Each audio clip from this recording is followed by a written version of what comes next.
یہ کون سی بات ہے جو بندہ اپنے بچوں کو نماز کے متعلق راغب کرے اور بچے والدین کے کہنے کو ترک کر دیں، بہو اپنے سسر کی بات کو ماننے کے لیے تیار نہ ہو، بیٹا باپ کی بال کو لینے کے لیے تیار نہ ہو، بیوی بات کو سننے کے لیے اس کا مزاج نہ ہو، تو یہ شرافت ہونا یہ حسن ہے، بزدل ہونا یہ نقص ہے۔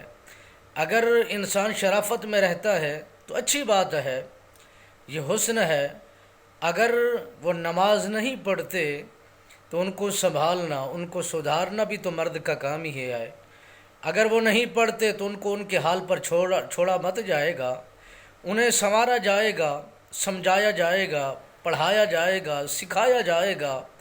وہ پیار کی بات لیتے ہیں تب بھی اسے سمجھانے کی کوشش کی جاتی ہے، اگر غصے کی بات کو لیتے ہیں تب بھی غصہ دکھا کر اسے جلال دکھانا پڑے گا۔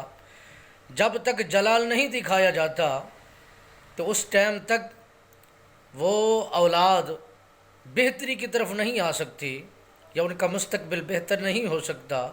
تو جہاں جلال دکھانے کی ضرورت ہوتی ہے وہاں جلال دکھایا جاتا ہے، جہاں جمال دکھانے کی ضرورت ہوتی ہے وہاں جمال دکھایا جاتا ہے، وہاں صبر بھی کیا جاتا ہے، تحمل بھی کیا جاتا ہے اور درگزر بھی کیا جاتا ہے۔ جہاں دین اسلام کی بات آ جائے، میرے نبی سرکار نے فرمایا جس گھر کے اندر بے نمازی رہتے ہیں تو اس گھر کو آگ لگا دینی چاہیے۔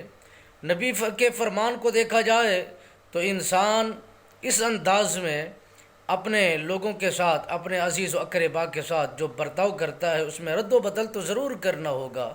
نبی کے فرمان کو تو کنڈ نہیں کرنی ہوگی، نبی کے فرمان کو تو تر نہیں کرنا ہوگا۔